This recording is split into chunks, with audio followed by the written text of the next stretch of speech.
First on film and entertainment, and 4 movies to discuss, and hopefully a couple of musicals / plays. So that's on the menu today, as is Peter Krause. I think Hello. it's quite delectable when it comes to cinema, at least. Your knowledge of sport, Peter, would that sort of fit onto an old 1-cent piece? I was going to say a thimble, but yes. I think that's true. Greg, you're a little bit more attuned to the sporting world, which also crosses over as entertainment. But in terms of, do you like any sport other than football? I'm curious. That's the main one. Is there anything else that you show an interest in at all in the world of sport or not? Well, no. Okay, so Olympic Games, no? Not. I do tend to watch some of the Australians competing, but yeah. I'm curious in terms of, you know how swimming, that kind of thing, maybe. Sorry, what was that? I didn't hear that. Swimming. Yeah. Now I think swimming's a terrific sport. It's one of those things. I'm allergic to chlorine, and I find that I learnt to swim, but I don't swim well, and I can't say I'm confident in the water or in the water. Did you? I mean, both of you guys, similar sort of age. Was swimming a big part of your bringing up, or not? Maturation, Greg? Yeah. I used to go swimming all the time, especially in summer there. And when I moved to Melbourne, you had indoor pools. I could go swimming there as well. And sorry, when you said move to Melbourne, and everything, so I'm pretty versed in that. I don't drown, put it that way. Well, that's good. So when you say move to Melbourne, where were you originally from? I was born out in the country. Country Victoria. Yeah. Oh, okay. And Peter, what about you? Swimming, big part of your upbringing, or not really? Not really. I just had to do it when I was in primary school to get my certificate to prove that I couldn't drown. So yeah, it's fair and reasonable. I suppose the easiest thing to do is walking, Greg, which is what you do, correct? And you can do that anywhere in the world at any time. Well, not at any time. I remember when my wife is South African, and we visited South Africa for the first time since she left the country, and it was my first experience there as well. And we were warned that you don't want to go out after dark, which was quite sobering, to be quite honest. And when we landed Johannesburg, there's a barbed wire everywhere, which was quite confronting, I've got to say. And, you know, obviously she came to Australia with a family to escape apartheid. And it was interesting how the whole country has changed, and changed since, of course, as well. But I suppose the difficulty is, I mean, I remember even walking. Do you remember the first match, even if you don't follow cricket, Greg? There was a big to do because David Warner, who's our opening batsman, was playing, I think it was either a T20 or a 50 over game. And I walked back next to the shrine, and this was around about 10 o'clock at night. Now, if you know that part of the world, both of you, and I was confronted by 2 or 3 people, one of whom had a knife. So that was kind of a bad experience, which was not far from the CBD. And the CBD itself can be a bit seedy, Greg, which is where you live, can't it? It can be. But living here, having lived here long enough, I know where to avoid and what times to avoid, and, you know, pretty safe where I go. I just wonder, I mean, Peter, you've got a friend of yours as well who often comes to cinema, and she sort of wanders home at night, and I'm not trying to be sexist here, but I mean, obviously a person on their own walking home late at night, you know, my wife and I were rather concerned, shall we say. I don't know whether that's something that crosses your mind. It does, but she seems very comfortable. She knows She does. How to navigate. By the way, you mentioned South Africa. Did you know the South African Film Festival is on right now at the Classic Cinema? No, I didn't. And the interesting thing is, why were they not why did we not hear more about it? The promotion of it hasn't been strong. That's a good point. It's all done internally by the Classic and by the people who run it. So they always contact me, and I went to the opening night on Thursday.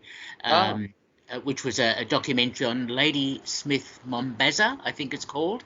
Right. Anyway, so there's about 20 films both in cinema and online Many over fresh this month. ones, Peter. I mean, many things that are sort of narrative based, not documentaries, and that are sort of original works.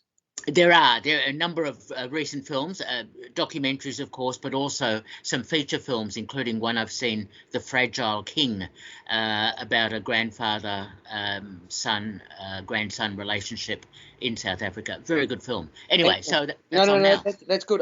While we're on film festivals, we may as well start with this, because the German Film Festival started on Thursday night, and I think at least you and I, I'm not sure whether Greg saw this one, but we saw the media preview was Sissy and I, SISI and I, and it was a rather interesting film, actually. I mean, I didn't know the story, but I was kind of thinking about this story as, you know, how much interest there was in Princess Diana and unfortunately her untimely passing, etc. But back sort of more than 100 years earlier, there was interest in Duchess Elizabeth in Bavaria, which is what Sissy and I sort of concentrates on. And the Duchess lived between 1837 and 1898. And her nickname was Sissy, hence the title of the movie. And she was Empress of Austria. She was also Queen of Hungary as a result of her marriage to Emperor Franz Joseph I. She was married, Peter, at 16. Rather tender age. She was married in 1854. Now, she's known, or was known, as one of the most beautiful and famous women of 19th century Europe. And she's played here by Suzanne Wolff. Quite a demanding beauty routine that the Duchess had, including daily care of her long and abundant hair. I was thinking of Rapunzel when I was sort of looking at that. Anyway, she maintained a really rigorous and disciplined exercise regime or regimen, and I suppose I admire that. But anyway, she was involved in sports like gymnastics, and she was a rider as well, horse rider, and that sort of helped her keep a slim figure. She also became emotionally distant from her husband as she got older, and she basically escaped him, fled from him, and also escaped duties of life at court. So she avoided those duties as much as she possibly could, and she also travelled quite extensively. So Sissy and I is a wild reinterpretation of her story, told from the perspective of her lady-in-waiting, who is known as Countess Irma von Satteray, played by Sandra Huller. And she was brought up, this is the sort of Irma von Satteray, brought up by her strict and overbearing mother, Maria. And she's, at the age of 42, Countess Irma was chosen to join the Empress, to join Sissy, who is by then living in an aristocratic women-only commune at her summer residence in Greece, in Corfu. So it's fair to say that at first Irma has no idea what's just hit her. And the Empress really is nothing if not quite eccentric and extravagant. She's got this sort of my way or the highway approach, dismissive, I would say, of subordinates, and very dismissive on a whim, right? If the breeze walks one way or moves one way, she might have one approach, and then the next moment she's got another one. And this is, as I say, Sissy's approach to everybody. She can be playful, she can be exuberant, but just as easily quite melancholy and standoffish, and at times really downright cruel. Nevertheless, Irma grew to love the Empress and become highly protective of her. And at one point, she's clearly jealous of the Empress's affections for another person. The director, Frocke Fistenwalder, has based this film, Sissy and I, which he wrote along with Christian Kracht, on Irma's historical writings. Quite a fascinating portrait, actually, of a woman prone to extremes, to excess, to indulgence. And the relationship between the Empress and her lady-in-waiting, I thought was very well formed and quite well developed. I did appreciate the dynamic between them and how Irma came to read the room, how to sort of read the mood of the Empress, or otherwise known as Sissy, quite adeptly. But my read on the Empress is that she regarded the people in her service as playthings, to be pushed and prodded in any way she saw fit. So that's my quick interpretation. What about yours, Peter? Sissy and I. Yeah, I think that's quite a reasonable interpretation. The mythology surrounding the Austrian empress, Sissi, is quite incredible. There were 3 films made in the 1950s, starring Romy Schneider as Empress Elizabeth, and this whole notion of this potentially early feminist sort of empress, and her wanting to be independent and so on, was starting to emerge in the 3rd film in the 50s, but also in the film that we saw recently, Corsage, that starred Vicky Krieps, who also played Empress Sissi, much more as an independent woman wanting to be free of the shackles of marriage and of her husband. I found this version, seen through the eyes of Sandra Hüller, who plays Irma, a very interesting take on this whole mythology, because there have been a number of interpretations of the Empress, and this is another version of that, as seen through another eye, if you like. Well, I liked it. It's interesting because there's sort of a dignity and on occasions a desperation about the way that Irma conducts herself. And I kind of like that juxtaposition. I like the way the characters were presented in the film, and I thought that Suzanne Wolff brought this strength and determination as well as vulnerability to her role as the Empress. And Sandra Hüller, well, really runs the gamut of emotions as the dutiful lady in waiting. Exactly, yeah, and Sandra Hüller is such a terrific actress. She was, of course, in Tony Erdmann and so many other films. So, yes, that dynamic is so well developed in the film, and it's interesting the way the film concludes, which, of course, we won't spoil, but quite a contrast to Corsage and quite a contrast to the original Sissi films from the 50s. So, but certainly a highlight of this year's German Film Festival. I also quite like George Frederick. He makes an immediate and really favourable impression as the colourful friend of the Empress, shall we say, who comes to visit her in Corfu. He may not have a big role, but it's a role that really stands out or stood out to me. Yes, exactly.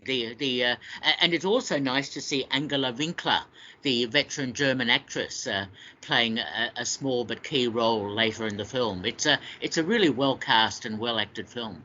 It's fascinating because what you've got is a situation where everybody's constantly on edge trying to meet the Empress's demands. They're running and scurrying is probably the word, scurrying this way and that. These demands and expectations that seem to be quite outrageous at times. I've got to say, I thought it was a bit indulgent, Peter. 2 hours, 12 minutes, really. I mean, it sort of look. It opens the door on a cultured but clearly troubled woman who back in the day appeared as intriguing, as I said, as Lady Diana was, but did it really need to be 2 hours, 12 minutes? I didn't worry about the length at all. I think it needed to be developed very carefully in terms of her character and the relationship between her and Irma. So I had no problem with that. Greg, you haven't seen this one, but you've seen. No, I've seen this one. I'm sorry, I wasn't ignoring you, but I wasn't sure. So I wasn't sure either whether you were ignoring me. I'm just being ignored. But so what did you think of Sissy and I? Look, I saw Corsage recently as well, and this film shares a few similarities with it, but I thought this film paled in comparison. It lacked the bolder vision and style of Marie Kreutzer there. This one I thought was a bit episodic in nature as well over the two and a bit of hours there.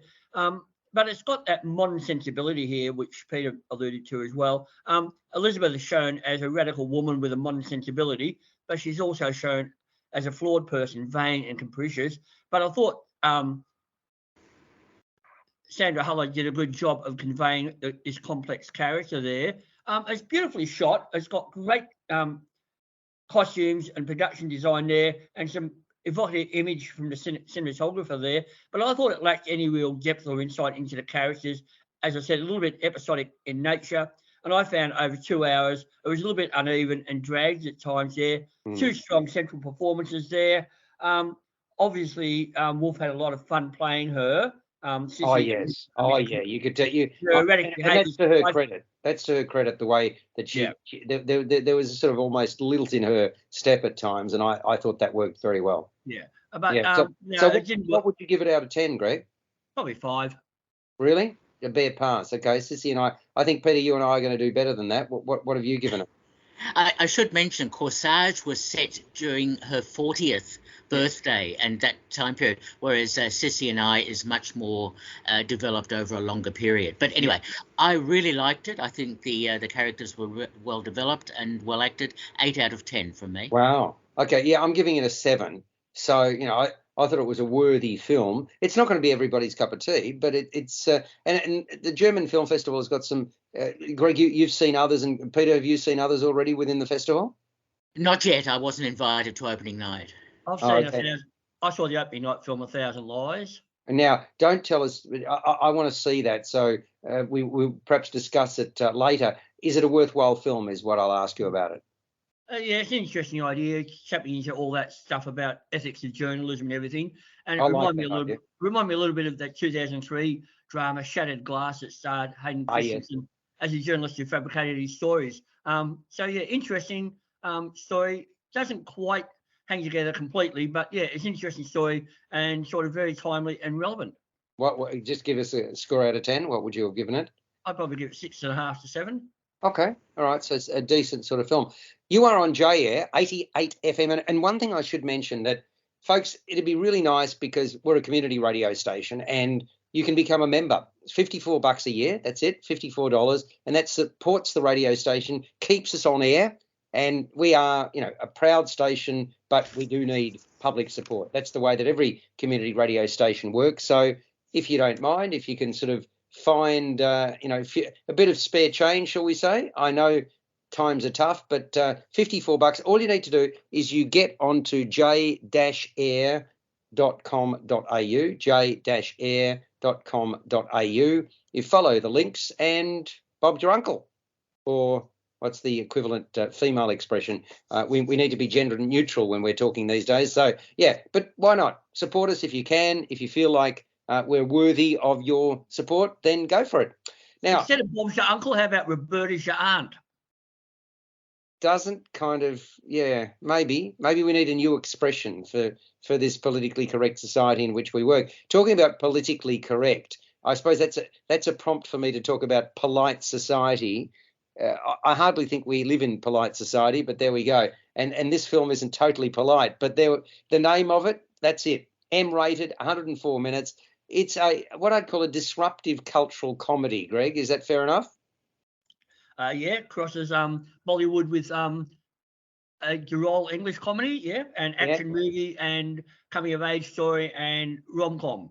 And yeah, it's got a lot thrown into the mix. It's a sort of, it's basically, I reckon it's kind of a sought after genre, because you go back to My Big Fat Greek Wedding and movies like that have done particularly well. I reckon this is going to go well at the cinemas, and it deserves to. It's a worthy entrant into that sort of subgenre. But the writer and director, by the way, has a television background. Her name is Nida Manzoor, and I reckon she's crafted a kick-butt actioner with attitude in what is her feature film debut. So I'll be watching her career with a great deal of interest. It's set in London, around the Pakistani community, and you've got a character called Ria, played by Priya Kansara, senior high school student, obsessed with martial arts. There you go, Greg. There's another sport you could get involved with. And she dreams of becoming a stunt woman, Ria. At every opportunity, she prevails upon her older sister, Lena, played by Ritu Arya, to help facilitate her training, her martial arts training. And she live streams her moves to social media. Now, there is one particular move that she cannot get right. Try as she does, time and time again. And this is a signature move of her stunt hero, a woman called Eunice, this move that she simply can't get right. At school, Ria is, she's in pretty tight with a couple of best friends, Clara, played by Safina Bay, and Alba, Ella Brucaleri. So they're the two best mates, and she's also regularly targeted for bullying by Kovac, played by Shona Babayemi. Meanwhile, the sister, Lena, the older sister, is going through a bit of a rough patch, quite frankly. She's dropped out of art school and she's doing nothing. All ambition appears to have deserted her.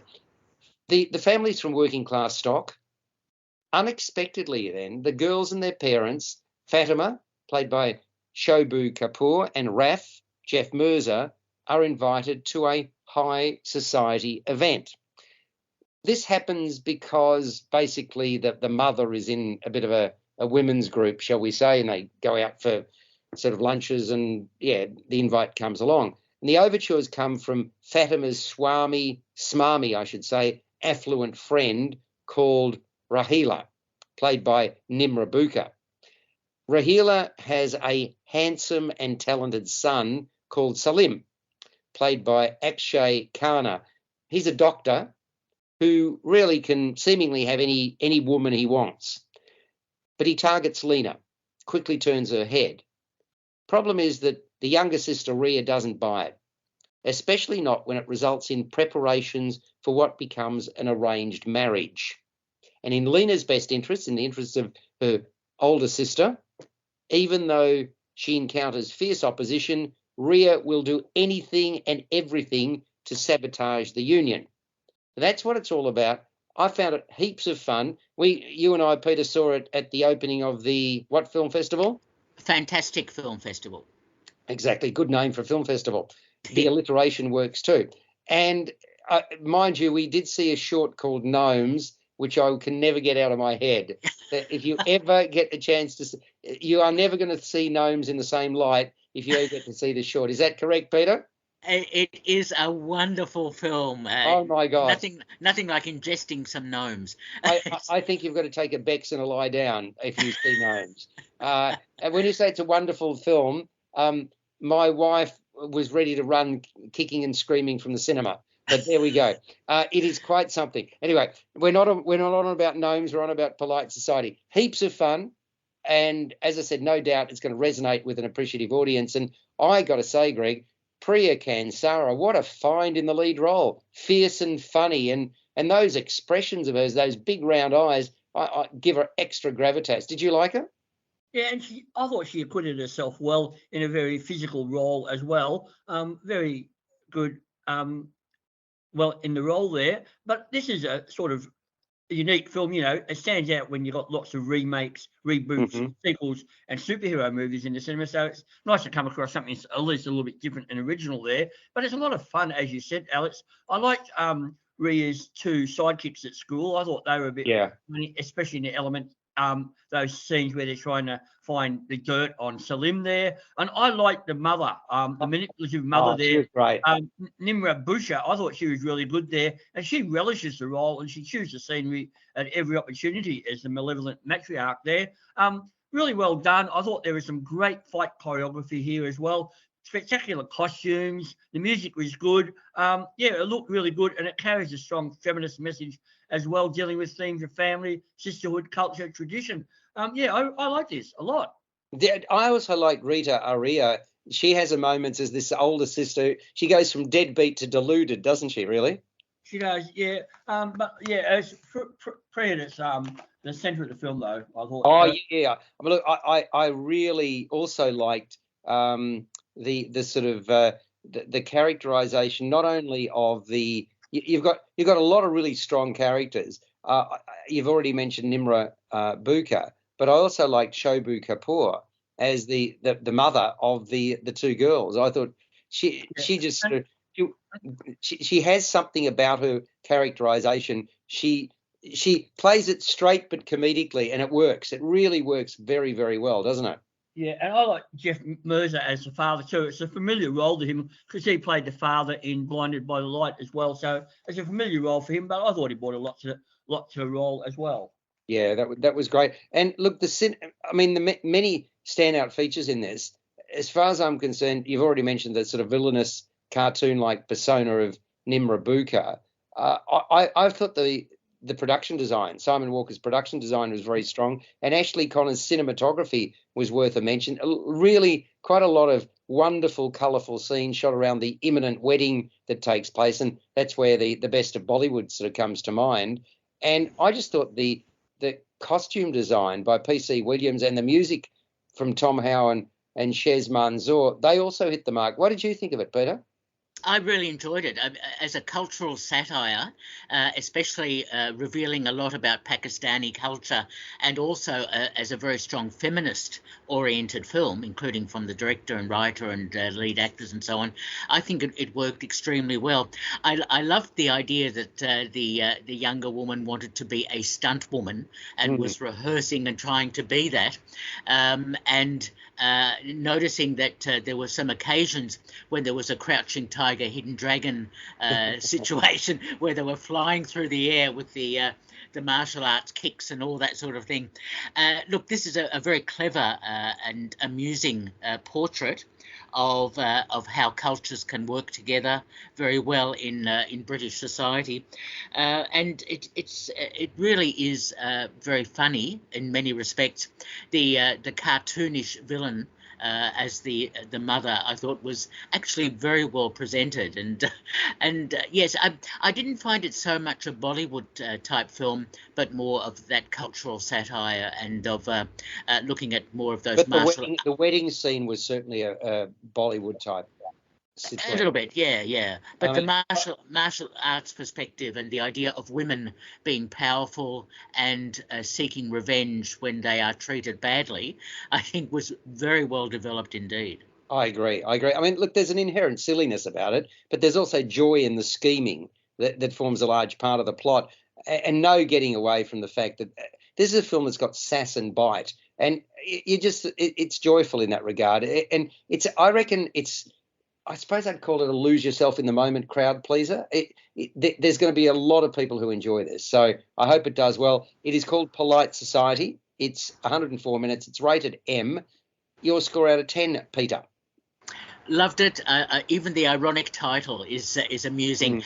I also gave this one 8 out of 10. Good on you. What about you, Greg? Yeah, it's quite silly at times, but it's a real crowd pleaser. I gave it 7 out of 10. And I gave it 7.5. So we've spanned 7 to 8. So the average is 7.5. Go along and see it, folks. It's going to do very, very nicely. Quite a contrast. And by the way, you are on J Air 88 FM. Listen 24/7 if you want. I mean, you should get a little bit of shut eye every now and again, but there's programming to stimulate you.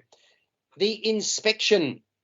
It's MA rated. It's 95 minutes. Inspired by the writer and director, a person called Elegance Bratton. His own story of overcoming fierce odds to become a US Marine. Now, Greg, have you ever wanted to become a member of the armed forces? No. Okay. Peter?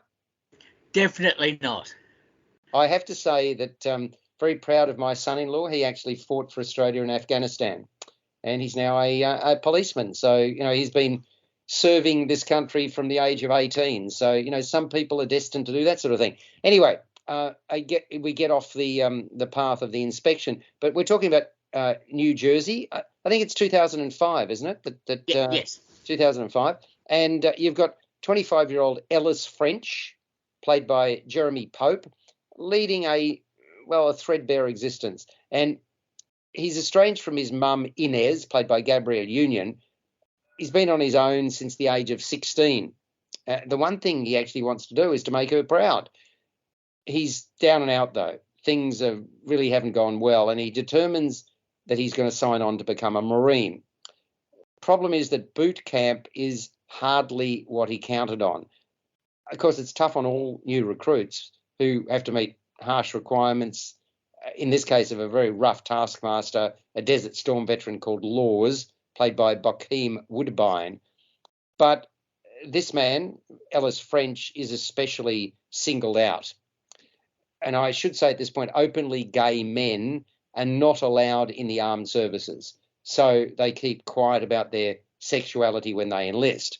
Now, that's, of course, not to say that there aren't gay men and women in the military. Of course there are.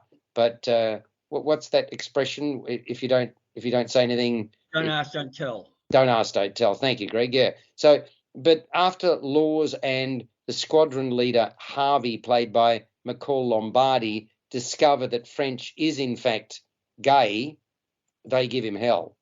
They constantly step over the line. They want to break him. It's as simple as that. But despite the challenges, several of which are illegal, he keeps coming back for more. Now, as for the mother, the confrontation between mother and son happens late in the movie, late in the inspection, and it lays out just why the two fell out in the first place. The picture really is hardly a pretty one, is it? It's one of those things that's hard to watch at times. And Bratton, as the writer and director, I've got to say, I thought he took a sledgehammer approach to the material, painted a really ugly portrait as the men are exposed to this heady, testosterone-filled environment. And you got pride in service on the one hand, but it's counterpointed with the dirty tactics used to undermine the recruits. So, look, although it is an important story to be told, and I emphasise that, I felt the all-or-nothing approach was too heavy-handed when a bit of nuance was warranted, or a lot of nuance was warranted. Still, Jeremy Pope makes quite an impressive feature film debut as a man on edge throughout, who's really the easiest option would be to bail. And the other one, of course, that stands out is Bokeem Woodbine, plays up that tough, unrelenting demeanour of a man used to getting his own way. There's also a bit of a thuggishness, a lot of thuggishness about McCall Lombardi's portrayal, looking to see French broken. I also quite like when we talk nuance, there is a bit of nuance about the squadron leader's deputy, whose name is Rosales, played by Raul Castillo. He recognises he's got a job to do in terms of training the recruits, but he can still empathise with the situation in which Ellis French finds himself. And I should also mention that as a device, the fact that we don't know exactly what went down between mother and son until near the end of the picture, I thought that worked very, very well. So that was my take on it. Peter, what about yours? I found this quite an impressive film because Really? It's clearly autobiographical, and this is of course a first-time filmmaker as well, and he's telling the story of being gay in the Marines and having a disaffected mother at the same time. I think the scenes are very realistic and understandable rather than over the top, especially when you consider. Really? Do you not think it was over the top? I no. It really stood out to me, Peter, for that very reason, for the wrong reason, to be honest. Look, if you've seen films like Full Metal Jacket, Stanley Kubrick's film, and Beau Travail, Claire Denis' film about the Foreign Legion, and the tough male rivalry and, as you say, testosterone-filled situation that these men find themselves in and have to overcome to try and move forward and achieve something, I think it is presented quite realistically. The Marines would not be backward in coming forward in training their men, although we don't see any women, unfortunately, but training their men to be as tough and as possible to be able to resist the enemy. So I think that sort of personal reflection by the filmmaker works very well for me. And with the final scene where the lead character, the lead actor, Jeremy Pope, looks in the mirror, the whole idea of, I think the idea is that we, the audience, look at the whole training method, look at the way men deal with one another, and look at the way gays, in particular, gay people, are treated in the military. I think there are a number of aspects to this film that really worked for me. Oh, that's interesting. I really would have liked more subtlety in the storytelling. I think that would have added belief for me. And I'm not doubting that there was the barking instructions from the moment that you get off the bus. I don't doubt any of that. It was most of the characters were single dimensional, and that troubled me, Peter. That didn't trouble you? I didn't find so much that single dimensional. I think they were on the surface, and early on they seemed to be like that, but there were some characters that developed and changed over that time period. So no, it didn't bother me at all. Okay, Greg, you're yet to see this one, are you not? I'm yet to see this one, yes. Yeah. Okay. So it's going to be an interesting one for you, given that Peter and I have got vastly different views. So, okay, it's MA rated. It's called The Inspection. Runs for 95 minutes. Score from you, Peter? I really liked it. 7 out of 10 from me. Oh well, that's interesting. I'm not giving it a bad mark. I'm giving it a 6.5 because I still think it had an important message. So we're not far apart, but I suppose our narrative on it is somewhat different. So, yeah, well, Greg, maybe next week, if you get the chance to see it, you can add your two penneth worth, so to speak, and give us your opinion as to which way you go on it. I mean, I think the biggest problem that I have with movies is I suppose, is the script when they don't work for me. The other thing is you want to believe. You actually want to lose yourself in the characters. And I always felt that they were acting. That's my sort of problem with it. Anyway, let's turn to Guardians of the Galaxy Volume 3. Now, okay, Greg, you're quite vocal in saying superhero movies are over them, right? You've been saying that for a long time on this program. I just get bored with them. They're the same old. Great special effects, but yeah, no, I'm over them. Yeah. Now, you haven't seen Guardians of the Galaxy Volume 3. I had a preview at 3 o'clock on a Tuesday afternoon, which I can get to. No, because you're, of course, teaching. So, yeah, which is highly meritorious in and of itself. So, once again, I'll be curious as to whether you think this sort of breaks the mold or maintains it. Look, it's full of action. It's got the humour that we're used to with the Guardians of the Galaxy. Got a ripping soundtrack, and that's one of the things that really stands out about the franchise. And it's really what I liked about this. It's got a great heartfelt backstory. So it's quite an appealing package. It's the third film in the trilogy. The only problem, Peter, each one's 15 minutes longer than the one before. I mean, seriously. I looked at it. I think 2 hours 1, 2 hours 15, and 2 hours 30. I mean, really? Now, the fan favourites return. They're pitted against a megalomaniacal arch-villain who's searching for perfection at any cost. There's nothing terribly original about that, though, but there we go. That's what the plot line is. And at the start of the movie, the Guardians of the Galaxy are adjusting to life on Nowhere. And Peter Quill, Chris Pratt, he's struggling to deal with the loss of his beloved Gamora, Zoe Saldana's character, and he's constantly drunk. Does that ring a bell for you, Gregory? No, I'm not mourning anybody on a distant planet, and I'm not constantly drunk, despite what you might think in your slide. You know that I'm just having comments, Alex. Yes, you know that they are purely meant as a gentle dig, nothing further. So I hope you take them in the right vein. Nothing further, Your Worship. And I've got you on health kicks in the past, so there we go. I'm not sure that was me or whether that was you, but it's me. I was jogging long before I met you, Alex, and that. That's it. Sorry, I'm not trying to push too hard on this, Greg. So I apologise on air if it sounded like it.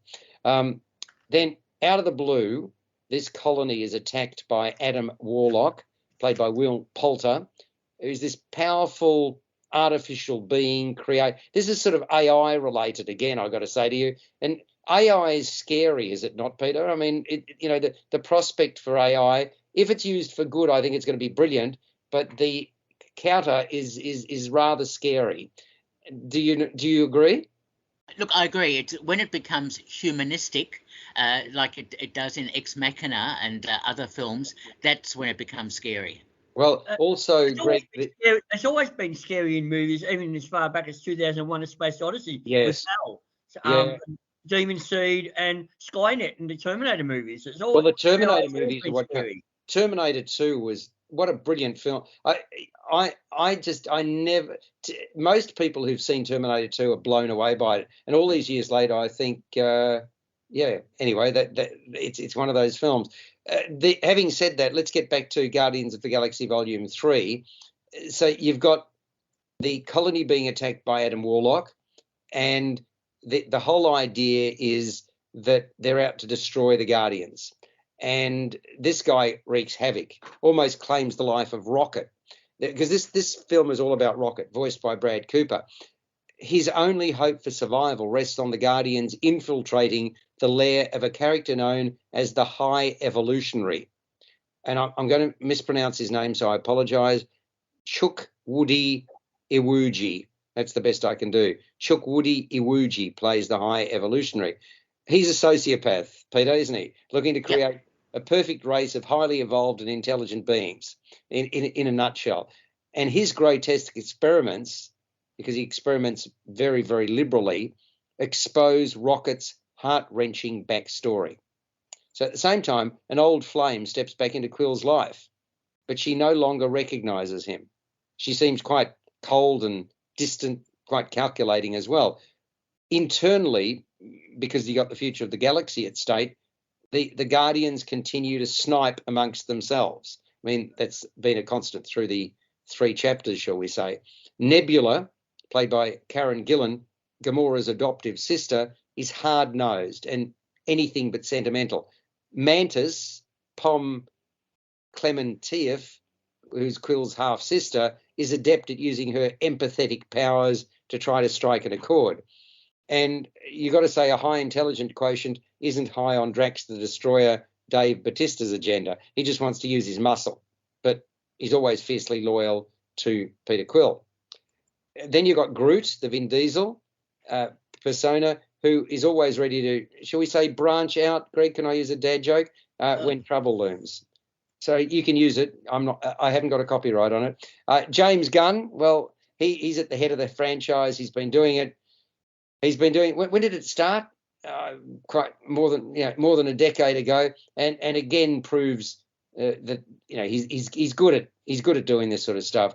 Several compelling features, and at the core of the story, of course, is a dysfunctional but loving family, the Guardians themselves. So, Peter, did it rock your socks or not? Guardians of the Galaxy Volume 3. No, I kept my socks on, but okay. I didn't mind it. I thought it was a nice way to conclude, with a question mark next to it, the Guardians of the Galaxy franchise. I liked the first one, which had that sort of tongue-in-cheek quality to it, and I am Groot almost every 10 minutes, and we get that in this third version as well. Groot speaks a lot, doesn't he? He does. His vocabulary needs to be expanded a little bit. Perhaps he needs to branch out a bit. But anyway, I quite liked it because it had that nice melancholy backstory for Rocket, and I liked the way the characters interacted, occasionally with some amusing lines here and there. And it was amusing also to see Sylvester Stallone in the film. I thought, wow, what's he doing in there? Not a lot, but he was there. Yes, that's true. And I, even though I'm not a huge fan of these superhero type films, I thought the Guardians of the Galaxy franchise does work reasonably well. I should also point out at the session I went to see a few days ago, there's a end credit sequence, which a lot of people had already walked out of. But, yes. And they would have missed that. I mean, there were very few people left in the cinema. In fact, we've got to say, Peter, that there's 2 elements here. There's while the credits are rolling and then after the credits. So exactly. Yes. Yeah. But people who see these films should know that by now. It's sort of You think so? Yeah. Yep. I would have thought so too, Greg. I reckon. Well, how many people would have been left in the cinema? Maybe 20. Yeah, about that. Certainly by the time the end credits concluded and that final scene came up, which is amusing in itself. Look, overall, I quite liked the film. I like the Rocket character. I think was so beautifully developed. I think that was a highlight of the film. Yeah, I agree. I thought, I mean, it was quite emotional, which is great. I mean, that's what you really want. The vulnerabilities of many of the key characters are also exposed, aren't they, Peter? And that works well. I thought the key players are strong. Each installment, as I mentioned, did not need to be longer than the one before it.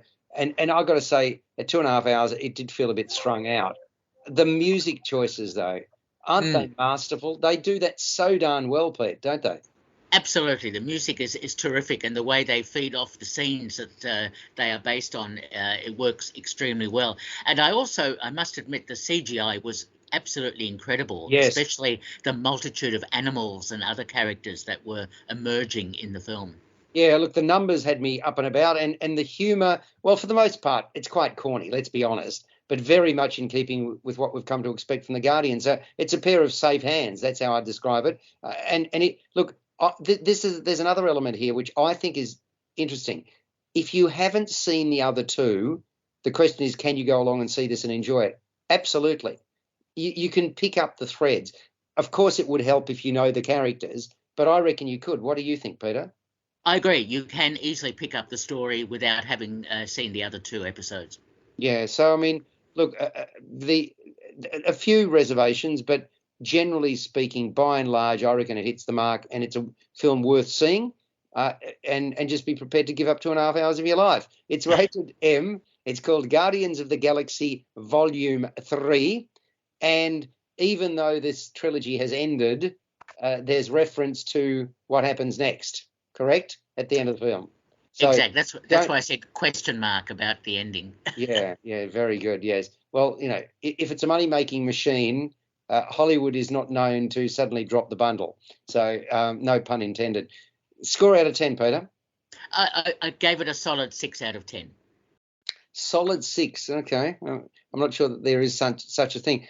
That's a rather disappointing score for a film that you quite enjoyed. Yes, but considering that I give many of the superhero films less than 5, I think this was great. Fair enough, fair and reasonable. I'm giving it a 7 out of 10. So there we go. Folks, you are on J-Air, and I referenced earlier today that we love your money. No, it's not like that. We actually want we'd love you to support us because we are a community station, and $54 gets you a year's subscription to the station, and hopefully you and others will be encouraged to do that. So just go to j-air.com.au and listen to programming 24/7 if you want to. Now, I want to talk a little bit about a couple of plays/musicals. One of them is actually, it's going from Melbourne to Sydney, and then they're doing a reading in New York. So it's nice to have an Australian production where, it's going to go beyond our shores. It's called Driftwood the Musical. It's on at Chapel Off Chapel, which is, well, a really favourite venue of mine, as you know, Greg, at in Paran there. You've gone a few times, haven't you? To Chapel? I have been a few times, yes. Yeah, I really, there's something nice about a beautiful church that's been turned into a venue for the people. I mean, there's something fitting about that, isn't there? So for you, theatre is a religious experience anyway, Alex. Quite right. It's interesting, Greg, because I suppose the hard part is there's not enough hours in the day. I think all of us find that because, Peter, you go to more movies than anybody on the planet. Greg, you try to go to more movies than anybody on the planet, but basically work, shall we say, gets in the way. And I'm always torn between, like this coming week, there's the opening of Once, which conflicts with the opening night, well, the media invitation to the story about John Farnham, who's my favourite Australian performer. So, you want to split yourself in two, not literally. So it's always, a juggling exercise. So the one thing that I would like to see as well, and maybe you guys can help orchestrate this, we need a diary that combines theatre and film. Now, I keep one, but I want a professional one done by the publicists. Can we ever orchestrate that? Peter, what do you reckon? Good luck with that. Even the film area, the central diary, isn't used properly anyway. Yeah, I know it's a pipe dream, so I'll continue keeping my own diary. So Driftwood the Musical, it's set against the backdrop of the Holocaust, and it's a deeply moving tale of tribulation and triumph.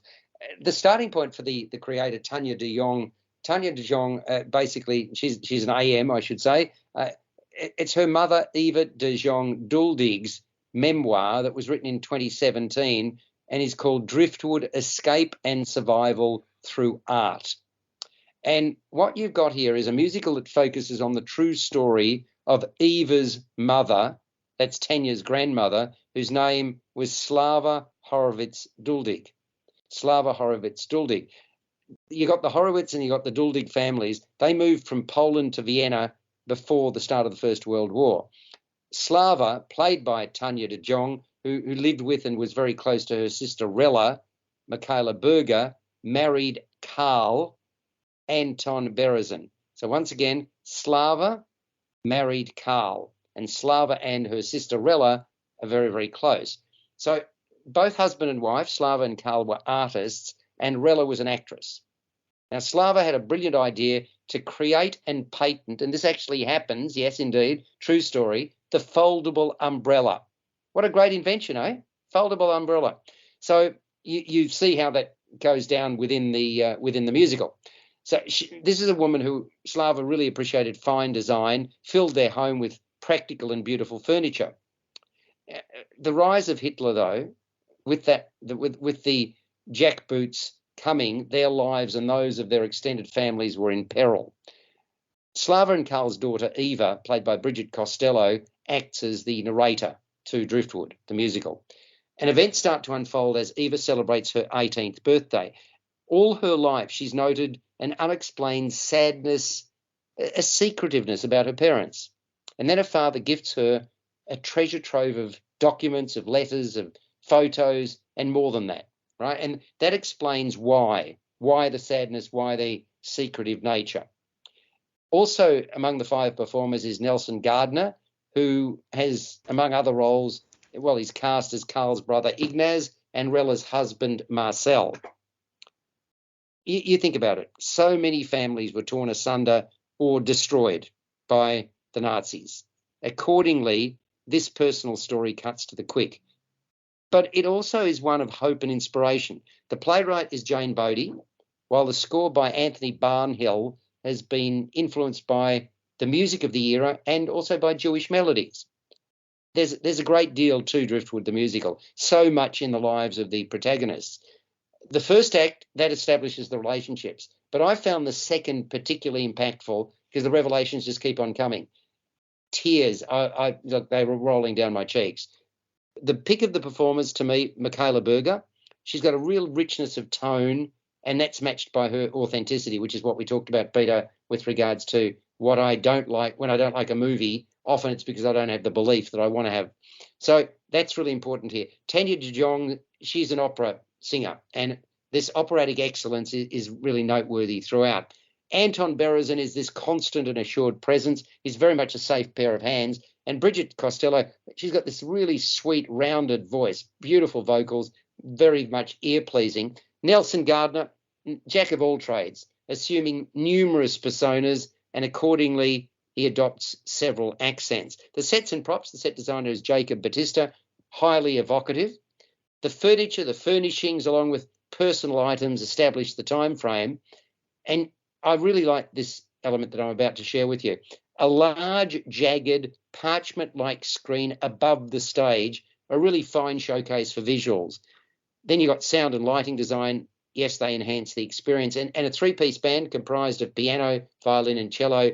Really excellent, first rate. Direction is from Gary Abrahams, and he has continued to successfully work on the production since its premiere last year. And the choreography is by Sophie Lochran. There's also a brilliant program. Please get that when you go along to see Driftwood the musical. Highly informative and insightful, well worth purchasing. So it's on Driftwood the musical at Chapel off Chapel until the 20th of May. Then it moves to 3 venues in Sydney.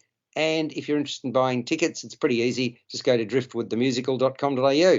That is Driftwood. So I've seen it now 2 years in a row, and they have developed the story. There's no question about that. I thought there was a lot of changes that worked very, very well in the second act. Maybe it was just my impression, but that's how I saw it. That is Driftwood. Now, I'm just cognizant that we are running very short of time. So I am going to mention just in passing that and next week I'll give it a full review.